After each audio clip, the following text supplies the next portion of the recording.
You see, the beauty of anime is that within the confines of anime, we get to watch a lot of things that would never happen in the real world. Giant mech suits, fights in space, shut-ins, getting a harem of girlfriends. But that's the beauty of watching things like animes. You get to indulge in the imagination of every human that's ever decided to put ink to paper. And Naruto is no exception to that rule, except the way that Naruto expresses its imaginative juices is through things like battles. Truly, and I think we can all agree on this, the greatest moments in Naruto all revolve around battle, and the greatest battles rely around a little thing called ninjutsu. You see, ninjutsu is the basis of power systems within Naruto. It's the ability of a ninja to mold their chakra into actionable offensive or defensive capabilities. And these abilities have to be physical and have an elemental chakra nature. Because with no chakra nature, they're basically taijutsu, and if they're not physical, they're genjutsu. So through this ninjutsu, we get to see incredible things like fireballs and water dragons and mud walls. But naturally, and a bit unfortunately for me, a lot of people watch anime and simply wonder, what's the strongest thing? Or what's the strongest person? Or could X beat Y? And while on this page, you will know I've hit true levels of desperation if I start talking about whether Goku could beat Barry on mode Naruto, I have absolutely no issue with telling you what ninjutsus are the strongest in all of Naruto. And therefore, that's the subject of today's video. But before we get into it, guys, please, for me, like this video, subscribe to the page, and hit that noti bell. But you guys know the ranking that I'm truly interested, the ranking of all of my YouTube channels, of which there's,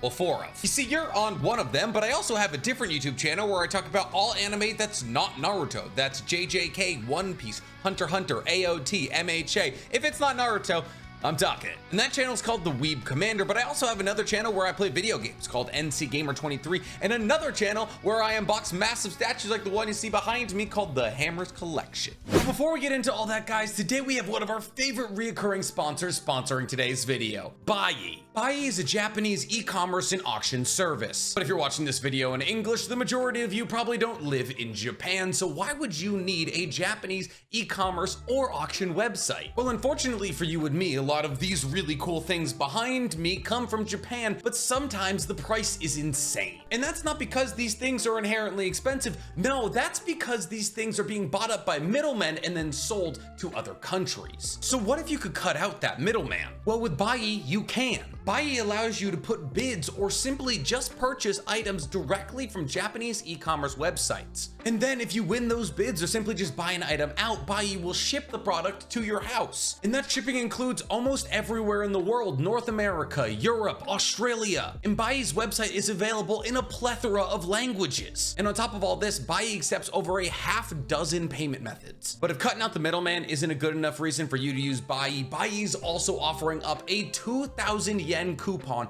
for anybody who clicks the link in my description or my pinned comment. So what are you guys waiting for? Use Buyee to get incredible items like this Rengoku statue that they sent me problem-free. Or if you want to go even further than that, guys, Buyee is offering up a campaign with Mercari right now for first-time Mercari purchasers. If you're a first-time Mercari purchaser, they will offer you a 4,000 yen coupon on international shipping. And if you guys want to see me unbox this incredibly detailed statue, the full video is up over at Hammers Collection right now. So strength in ninjutsu, how do we measure it? Some ninjutsus are defensive, some are offensive, and some heal you. So how can we look at all ninjutsu and definitively say that one is stronger than the other? Well, the way that I'm going to be ranking the ninjutsu today is usefulness in combat. That is to say, if you use this ninjutsu, what are the chances that it allows you to win in combat? Because obviously I could talk about things like one's own life jutsu that literally allows you to convert your life into a puppet to bring it to life, and how either bringing somebody back from death or the brink of death or creating a sentient puppet is incredibly useful. But how useful is that in combat? Therefore, unfortunately, this list will be primarily offensive. However, there will be some defensive and healing jutsus on this list. I'd also like to mention that senjutsu abilities will not be included on this list. That'll be a separate thing. So things like Hashirama's God Gate, his Thousand Arm Kanon, those will not make the list. But enough with the caveats, let's get to the list. Now, originally I wanted to do a top 10 here, but doing a top 10 made me feel like I was leaving a lot of jutsu out, so I made it a top 15. But even with the top 15, it feels like I'm leaving a lot of jutsu out. So coming in at number 15, we have Kirin. Now I know what you're saying. You're saying, Nick, Kirin's one of the strongest lightning techniques in the entire show. How is it number 15? which is a fantastic way to start today's video. But in order to help you better understand why I have Kirin at 15, let's go over how Kirin is activated and what it does. So Kirin is an incredibly powerful lightning technique created by Sasuke. However, Kirin operates a bit oddly. You see, while most lightning techniques are heavily reliant on the user creating lightning with their chakra, Kirin is not that way. See, Kirin requires Sasuke to pull lightning from lightning clouds and then control it with his chakra. That is to say that the lightning being used in Kirin is by and large not created by Sasuke. While this does help the speed of Kirin, Zetsu saying that the lightning strikes from the cloud to the ground in 1,000th of a second, which is all but impossible to dodge by basically anyone, the prep time is really what kills Kirin here. See, remember when I said that Sasuke pulls lightning from the clouds above him? Well, that means that there has to be lightning clouds above Sasuke, which means if there's not lightning clouds above Sasuke, then Sasuke has to create lightning clouds using flame release. And by creating a hot air system in the sky, he can create storm conditions that create lightning clouds that he can pull lightning out of, which is a lot of prep. However, once Kirin is activated, it was strong enough to almost completely obliterate Itachi Susanoo and a small mountain. But another downside of Kirin is that after Kirin is fired, the thunder clouds disperse because all of the lightning has been pulled out of it. That's not really how lightning works, but that's fine. Which means that unless you want to create more storm clouds to launch more Kirin, you're not going to be able to use it more than once in a fight. So for that reason, it's 15. But since we're talking about Sasuke, the next entry on the list is something that he should be able to do. Shinra Tensei. Shinra Tensei, also known as Almighty Push or Almighty Pull, I mean there's a different name for Almighty Pull, but you get it, is a Rinnegan ability, specifically the Rinnegan ability used by the Deva path of the 6 paths of pain. Well, I would like to include every single ability of the Rinnegan on this list. I've already done a whole video talking about the Rinnegan, and we don't need that to be this one again. So I believe it goes without saying that of the 6 abilities of the 6 paths of pain, that Shinra Tensei, also known as Almighty Push and Almighty Pull, is the strongest. But how does Almighty Push and or Almighty Pull work? Well, in order to use Almighty Push, the Rinnegan wielder has to have already mastered all 5 basic elemental chakra releases. And it's not until they've mastered those 5 elemental chakra releases that they get access to Almighty Push. But the way that Almighty Push works is a bit less straightforward than it might seem. You see, Almighty Push works a bit like a Byakugan. The user can push out a bubble in 360 degrees and push anything around them away from them. However, when done in this 360 degree bubble, the range of the Almighty Push is shorter than if the user of Almighty Push focuses on something and pushes that and only that. That is to say that the user of Almighty Push can focus on something specific and then simply push that singular thing away. Now, focusing this push can be done for multiple reasons. One, let's say hypothetically a kunai is thrown at me and I only want to push away that kunai without using way too much chakra. I would focus my Almighty Push on that kunai and push it away. Or let's say hypothetically that I have an opponent that is standing in front of me, but I have 2 allies on the sides of that opponent. I can focus my Almighty Push into that person and only hit that opponent without having to worry about my allies. Because the strength and range of Almighty Push is controlled entirely by how much chakra the user of the Rinnegan wants to put into it. We've seen Almighty Pushes weak enough that people were able to hold on to things to not move or just group up or put chakra on the bottom of their feet and hold still. However, we've also seen Almighty Pushes strong enough to quite literally level the entirety of Konoha, which mind you is the biggest hidden village in one fell swoop. We've even seen Almighty push off Amaterasu. That is because the repulsive forces of Almighty Push everything away from the user, even ninjutsu they've been struck with. However, the difference in strength that one puts into a push results in a longer and or shorter cooldown. A standard Almighty Push, one that would be used on an individual, would have a cooldown of around 5 seconds. However, an Almighty Push like the one that Nagato did with the Deva path that flattened Konoha made the cooldown a couple of minutes long. But the thing is, using an Almighty Push that large actually shortens Nagato's life, which means that we should look at Almighty Push on a base aggregate. The average Almighty Push or Almighty Pull can be resisted using things around you,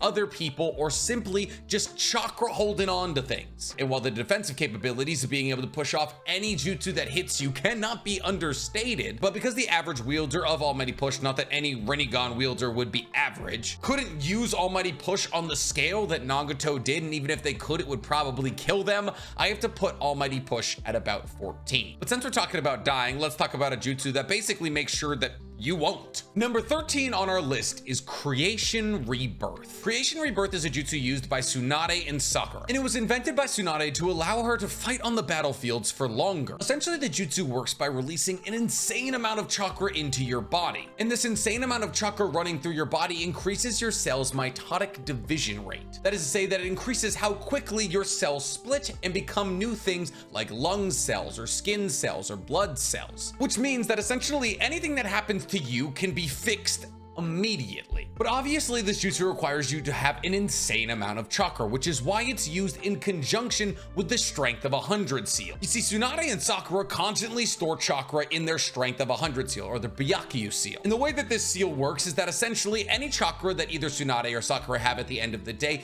they dump into this seal. And as time progresses, this seal fills up with an insane amount of chakra. An insane amount of chakra that they can use in order to feed Creation Rebirth. And as long as Creation Rebirth is active, aka as long as they have chakra, they're pretty much immortal. Tsunade was cut in half, Sakura's had arms blown off her. We don't necessarily know if they can survive decapitation, but we genuinely have no reason to believe they can't. So the fact that this technique allowed Sakura to fight the likes of Madara basically means that it must be pretty powerful. However, when you consider the fact that the only way that you can basically use this jutsu for any amount of time that genuinely means anything, you need the strength of 100 CL, well, it loses a couple of points. There's also the fact that this jutsu doesn't heal dead or injured cells. It simply increases the rate at which new cells are created. Therefore, by using this jutsu, you actually shorten your natural life pretty substantially, which genuinely speaks to just how long the Senjus lived, because Tsunade's in her late 70s and she's used this jutsu a lot. But since we're talking about making ourselves invincible, we should talk about another jutsu that basically accomplishes just that.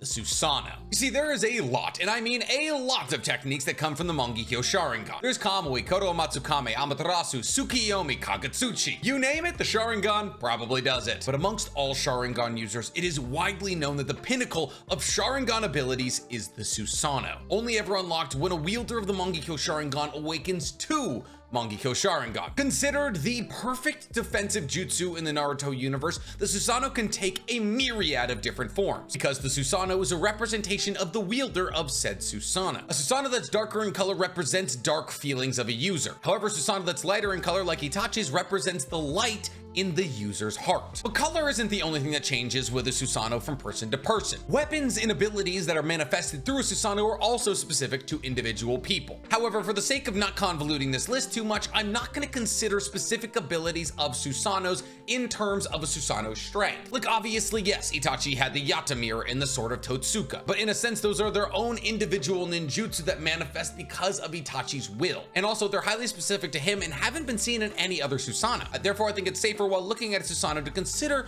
more standard weapons like swords or bows. And even without the Yata Mirror or the Sword of Totsuka, the Susanoo is terrifying. Madara's Susanoo was able to cut a mountain in half. Not to mention, technically strong users of the Susanoo can create shadow clones of themselves and then have those shadow clones also use Susanoo. And Susanoos can also be grafted onto things like tailed beasts, like we see with Kurama. They can also fly and basically stop any singular ninjutsu fired at them. The only way to truly get somebody out of a Susanoo is using something like Sasuke's Heavenly Hand power, smashing them out of it like Ishiki did to Sasuke, or using something like Kamui to clip into their Susanoo's space. Or you can simply just wait for the overwhelming pain of using Susanoo to cripple your opponent. See, Sasuke described using Susanoo like having every single cell in your body light on fire, and the use of Susanoo also significantly strains the eyes of any Mangekyo Sharingan user who doesn't have EMS. In fact, the overuse of Susanoo is essentially what killed and blinded Itachi. So when you consider the fact that using Susanoo is a lot like using Creation Rebirth in that it will eventually kill you if you don't have a massive boost in EMS, I have to put it this high up on the list. Also, Ishiki showed that at a high level of fighting, the Susanoo is too slow. And unless you're fighting other ninja mechs like other Susanoo users or tailed beasts, you're just gonna get outsped. I lied. There's also another way to counter the Susanoo, and that would be the next ninjutsu on this list. That would be Deep Forest Emergence / Advent of a New World of Flowering Trees. See, it is a well understood concept that Hashirama's Wood Release is one of the strongest ninjutsu ever created. And it's because of its strength that people have been trying to recreate Hashirama's Wood Release for centuries. Well, maybe like a century. People like Madara, Obito, Kabuto, and Moegi have been trying to get wood release back into the world for as long as Hashirama's been dead. And it's because even without boosting his wood release using his Senjutsu chakra, it was insane. Hashirama's nativity of a world of trees, also known as Deep Forest Emergence, is one of the strongest jutsus out there, strictly just based off the scale that it can attack from. Essentially, Hashirama, or any competent user of wood release, because we also saw Madara do it, can create entire forests in a second. Essentially, the wood style user sprouts a forest out of the ground with such force that the roots break through the ground. Now, these roots can do a lot of things. They can stab through people, they can grab them, they can create the forest that surrounds Konoha. Yes, that's right, Hashirama created the forest around Konoha using this technique. But what these trees can also do is flower. See, since the wood style user has complete control over each and every single tree that's spurting out of the ground, they can also have these trees grow flowers. And when these flowers release their pollen, that pollen, when inhaled, makes people go unconscious. But here's the thing, since those trees are under that wood style user's control, they can control where this pollen is released. So hypothetically, the user of wood style would only release pollen where their enemies are and save their allies. And this pollen goes through the defenses of Susanoos, meaning that even if hypothetically you use a Susanoo to get away from this deep forest emergence, if you inhaled the pollen, you would go unconscious. This jutsu has the ability to end entire wars in one move, but it doesn't kill, and therefore we have to put it at 10 on this list. Because trust you me, the rest of the entries on this list, they kill. At number 9 on the list, I kind of have a weird spot here. Remember when I said Susanoos have to be separate from the weapons that they may or may not manifest? Well, number 9's just gonna be Susanoo Ninjutsu. Specifically, 3 Susanoo Ninjutsu. The first of which is Itachi's Yata Mirror. See, we've already talked about the fact that the Susanoo, even without a Yata Mirror, is considered the perfect defensive jutsu. A 360-degree covering of your entire body with such dense chakra that you're able to reflect basically any ninjutsu. However, what if you wanted to up that defense? Wanted to truly make sure that no ninjutsu would ever break through your defense? Well, let me interest you in something called the Yata Mirror. See, the Yata Mirror is a weapon specific to Itachi Susanoo, and essentially the way that it works is that it's a shield. However, it's a shield that is all 5 elemental releases. That is to say that it's comprised of every single type of chakra. Therefore, if any ninjutsu is fired at it, let's say a water bullet, the shield can turn into water style in order to reflect said bullet. So any ninjutsu fired at it, it will match and reflect. And even if you somehow got past this shield, still would have to hit a Susanoo. Itachi's other weapon is the Sword of Totsuka, a legendary sword that was said to kill the Great Snake Orochi by Susanoo in Shinto lore. However, in Naruto, it is a weapon that manifests in Itachi Susanoo. And if this weapon even so much as scratches you, it seals you into a dimension called the World of Drunken Dreams, of which you cannot escape until the user of the Sword of Totsuka dies. The third Susanoo weapon that I have is Indra's Arrow. Now, to call this a Susanoo weapon is a bit of a stretch, because technically it's not something that Sasuke can do anymore. Indra's Arrow was something that Sasuke could do during the war arc when he had all 9-tailed beasts powering him, because Indra's Arrow takes so much chakra. This is more likely than not the strongest technique we've ever seen used by a Susanoo, and it was able to counter Naruto's 6-path Ultra Big Ball Rasenshuriken, which is saying a lot because it was a 6-paths powered Rasenshuriken. And that's saying something because technically Lightning Release has an inferiority to Wind Release. It was a bad matchup. This move single-handedly could have wiped entire villages and maybe more off the face of the planet. Fortunately for us and the rest of the Naruto universe, though, there was somebody throwing something as big and scary directly back at it. But talking about big and scary things, our next entry on the list is Tengai Shinsei, also known as Heaven Concealed. This jutsu is not only incredibly powerful, it gave us one of the most iconic lines in anime of all time. What are you going to do about the second one? This jutsu is a Rinnegan ability, but the only person we've ever seen with the balls to use it or the ability was Madara. Essentially, this technique allows the user to grab a meteorite out of upper orbit and then throw it at somebody. You heard me right. You get to reach up into space and then, using gravity manipulation, grab a meteor and throw it at people. It took 4 Kage level threats and an entire platoon to even hope to begin to stop this meteor. But here's the thing, you're not limited to one. You can grab as many meteors as you want, which is why Madara grabbed a second one and threw it at the first one. And the impact of this meteor was so large, not only did it kill the majority of the 4th platoon, the shockwave of the meteor hitting the battlefield was felt across the majority of the Naruto continent. On top of this, the meteorite also destroyed Madora's entire Susanoo and his body. But since he was Edo Tensei, it didn't really mean anything. That's probably why nobody else has ever used this technique, because it will kill whoever uses the technique. And so, well, yeah, you're pretty much guaranteed to win your fight, or you win in the fight if you're dead, which is why the meteorite throwing technique is this high up on the list. Our next jutsu is less cool, but also cooler. Coming in at number 7, we have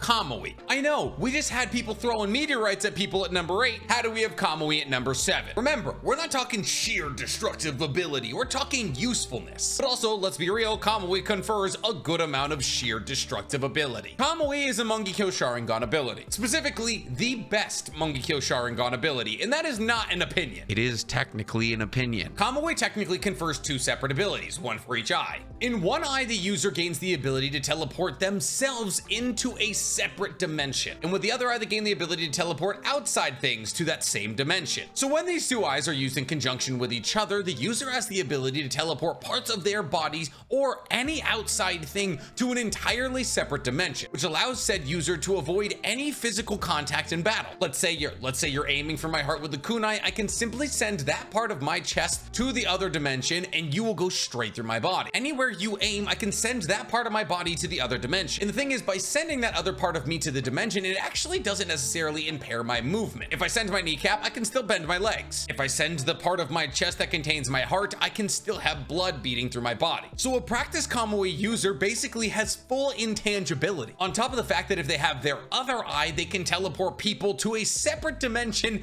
that they can't get out of. If a Kamui user puts you in the Kamui dimension, you're not coming back. A Kamui user can also Kamui your head off of you, and unfortunately for you, the whole no head, no heart, no kneecap thing doesn't work for you as well as it does for me. Also, being able to Kamui away incoming things allows the user to Kamui away projectiles, or genuinely anything that might inconvenience them. On top of the fact that Kamui also basically confers you the ability to travel wherever you want, whenever you want. As we've seen Obito enter the Kamui dimension in one place and come out in an entirely different place. So a level of mobility and escapability on top of the combat, offensive, defensive abilities of Kamui that we've seen Obito use, it's gotta be this high up on the list. But not quite as high as our next entry on the list, and this one is a bit weird, so let me explain myself. See, coming in at number 6, we have the Rasenshuriken. And to some people, that might make sense, and to others, it might feel like a bit of a stretch. So let's unpack what I'm talking about. The Rasenshuriken on its own is not nearly as strong as some of the things we've talked about today. However, the sheer adaptability of the Rasenshuriken is what puts it up this high. Now, I'm aware that I said things that are boosted with Senjutsu Chakra would not be added to this list. And therefore, the Rasenshurikens that we're talking about aren't even the Sage Art Rasenshurikens. Because obviously a Sage Art Lava Release Rasenshuriken was used to quite literally cut the world tree in half. But even without talking about Sage Art Rasenshurikens, things like Tailed Beast Rasenshurikens are disgustingly powerful. I mean, essentially these are Tailed Beast bombs with just extra wind chakra added to them to make sure that when you're hit by a Tailed Beast bomb, you're also getting sliced by wind chakra. And mind you, these are Tailed Beast bomb from the likes of Kurama, whose Tailed Beast bombs are comparable to that of the Ten Tails. Mind you that the Ten Tails Tailed Beast bomb was not only strong enough to take out the Shinobi headquarters, but also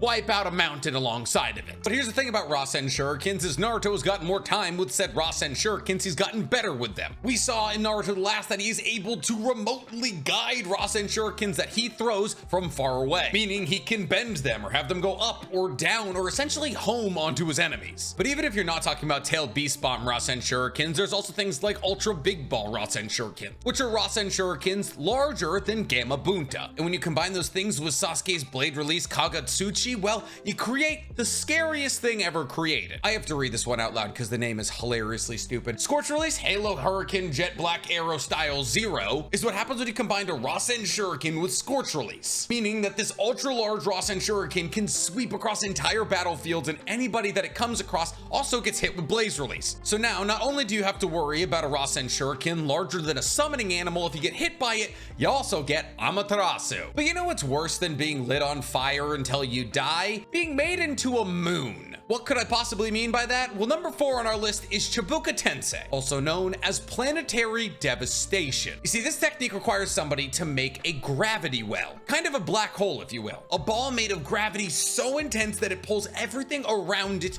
to it. And essentially all of the Earth or humans or anything near this little satellite of gravity will get sucked into the ball and sealed by all of the earth, rocks, trees that are coming and crashing in. If you get sucked up into this gravity well, you essentially get sealed within an ultra condensed little comet. And these little comets, since they have this gravity well in their center, don't disintegrate. But what's even worse is that you can become these gravity wells. Essentially, if you're hit with this black hole, well, you're gonna get stuck to it, and then all of the rocks are gonna get stuck to you. And the only person we've ever seen break out of planetary devastation was Naruto when he went 8 out of 9 tails deep into turning into Kurama. You can also get out of planetary devastation if you destroy the black ball at the center of the comet. However, in order to do this, you better hope you're not being pulled into it because you're probably getting hit by rocks on the way in. However, a weakness of planetary devastation is that all things are pulled towards that black sphere. So if you shoot a tail beast bomb or a Rasenshuriken at it, it will most likely get sucked up into the black orb and destroy the black orb. And I know I said I wasn't going to talk about Senjutsu powered versions of different jutsus, but in the circumstance of Chibaku Tensei, you kind of have to. The upgraded version of this jutsu is 6 Paths Chibaku Tensei, which is what Hagoromo and Hamura and Naruto and Sasuke used to seal Kaguya. It's a Chibaku Tensei powered up to such a level that it literally created the moon. When Hagoromo and Hamura connected their sun and moon seals onto Kaguya,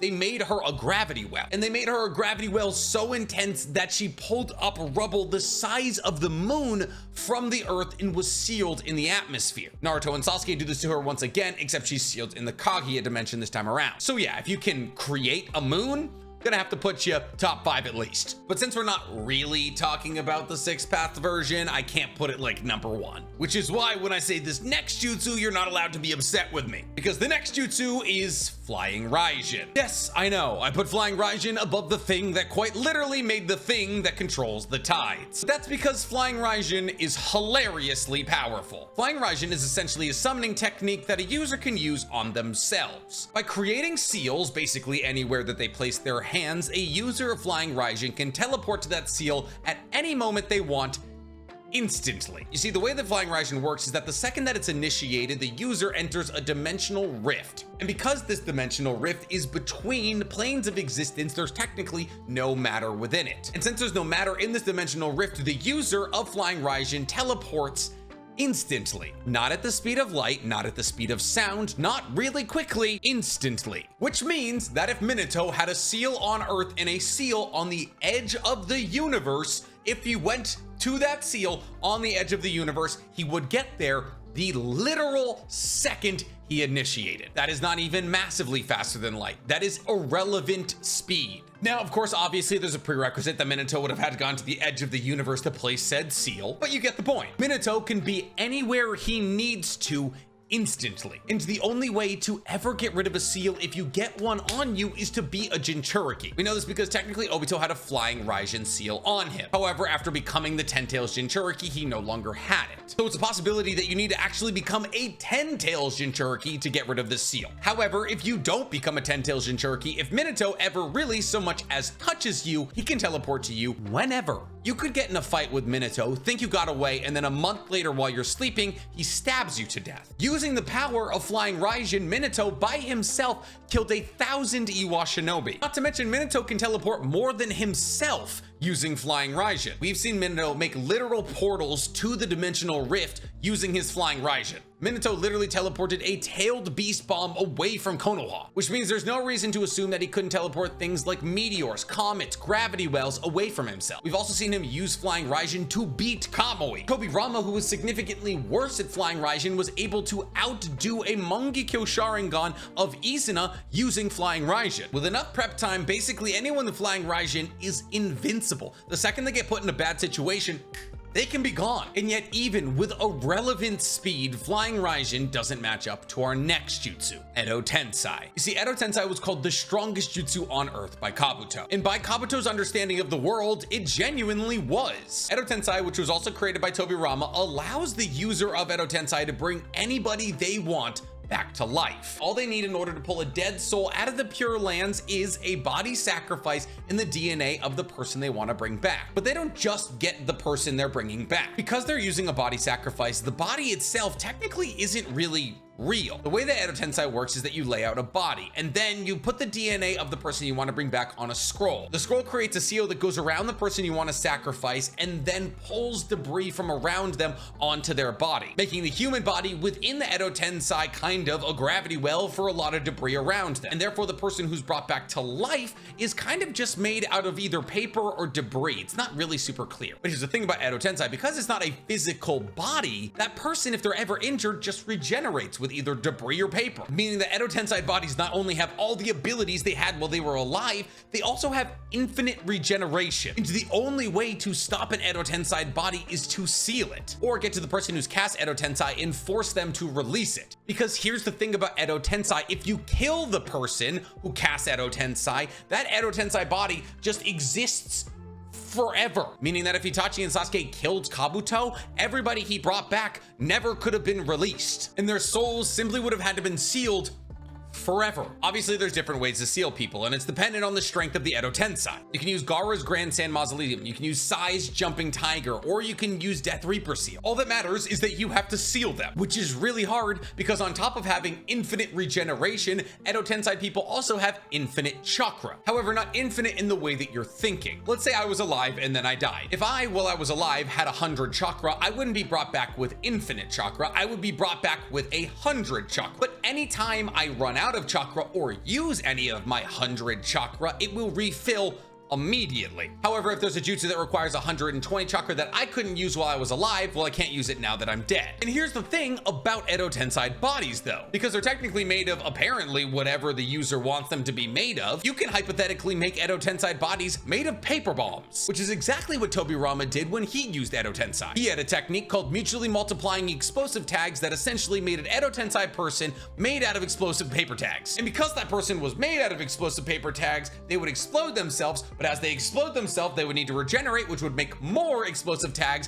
which would just continue to explode, creating an infinite series of explosions. Meaning that Tobirama didn't need to bring back important or powerful people. He could bring back any fodder ninja, make them made of paper bombs, and just send them to the front lines. Oh, and did I mention that Edo Tensei requires no chakra to control anybody? The only chakra required is setting it up. And after you've set up Edo Tensei, it requires no chakra to continue. Meaning that hypothetically, you could Edo Tensei a million people back and have a 1,000,000-person Edo Tensei army, and it wouldn't cost you a lick of chakra, which is also good when you consider the fact that you can just give an Edo Tensei person a general directive and they will follow said general directive until they're either sealed or released. So yeah, it's disgusting, but it's not the strongest jutsu of all time. It might be the strongest jutsu humans can do though, because the next two jutsus have only ever been used by Otsutsukis or Ten Tails Jinchuriki. Coming in second place on our list here, we have Amenominaka, or is it Amenominaka? Pretty sure it's that second one. Regardless, this is a Rinne Sharingan ability specific to Kaguya, and it's also a space-time ninjutsu, but it's different from other space-time ninjutsus in that it's terrifying. Essentially, with this ability, Kaguya is able to replace where she's at with a place from one of her personal dimensions. So when you think space-time ninjutsu, you think you teleport somewhere, right? Heavenly Hand Power, Flying Raijin, Kamui. However, this ability doesn't work like that. This ability teleports a place to Kaguya. Think about it like this. Let's say one day it's too hot in LA for me, and I'm missing New Hampshire. So I just go ahead and teleport New Hampshire to me. Not I go to New Hampshire. No. LA is now Portsmouth, New Hampshire. And here's the thing, Kaguya has incredibly precise control with this. Kaguya can pull specific parts of her dimension to an exact location to encumber her opponents. Like when Sasuke and Naruto were trying to attack her, she pulled a glacier from her ice dimension in order to capture them both in said glacier. And in a sense, and in the words of Kakashi, Kaguya is rewriting reality with this ability. She's essentially terraforming entire parts of the world to match her other dimensions, giving her a godlike control over where she's fighting and what's happening around her. However, only being godlike makes this second on the list, because the first ability on the list is quite literally just being a god. This ability is also a Rinne Sharingan ability, and it is known as the little old creation of all things jutsu. This was a Rinne Sharingan ability specific to Hagoromo that essentially allowed him to create whatever he wants. What do I mean by that? Well, I mean, if Hagoromo has enough chakra and enough imagination, he can make anything. When Hagoromo was the Jinchuriki of the Ten Tails and therefore had a bunch of chakra just Burning a hole in his belly, he decided and projected the image of 9-tailed beasts. He then used the chakra of the 10-tailed beast in order to create those 9-tailed beasts. But it extends beyond this. He could have made whatever he wanted. He could have made another planet, a mountain range, an entire city. And it's actually this ability that I believe allowed him to create the Sword of Nunabuko, a Kakemora sword that was said to quite literally have terraformed the earth. A sword with such immense power that Obito said it created the earth, and it could also destroy it. Because here's the thing, how else would that get made except for creation of all things jutsu? Because once again, I'll say it, if Hagoromo has enough chakra and enough imagination, creation of all things, anything. And when you consider the fact that Hagoromo now has an infinite amount of chakra because he siphons his chakra from the Pure Lands, he can make in his post-death form whatever he wants. Why doesn't he do this? Great question. And listen, I know I didn't put True Seeker Orbs in here, and that's because I'm kind of giving them also a pseudo #1 spot, because I mean, True Seeker Orbs and the Sword of Nunabuko are kind of the same thing, and the Sword of Nunabuko was created using creation of all things. Top 15 strongest ninjutsu in Naruto. I hope you like the list. Do you agree with it? If you do, tell me in the comments down below, and while you're down there, please, for me, like this video, subscribe to the page, and hit that noti bell. Listen, you have no idea how badly I wanted to include non-canon ninjutsu onto this list. Things like Fury and the Thunder God Sword and so many other things that are ridiculously powerful, but they're not canon because they were ridiculously powerful. So maybe we'll do a list down the line somewhere where we consider non-canon things. I don't know.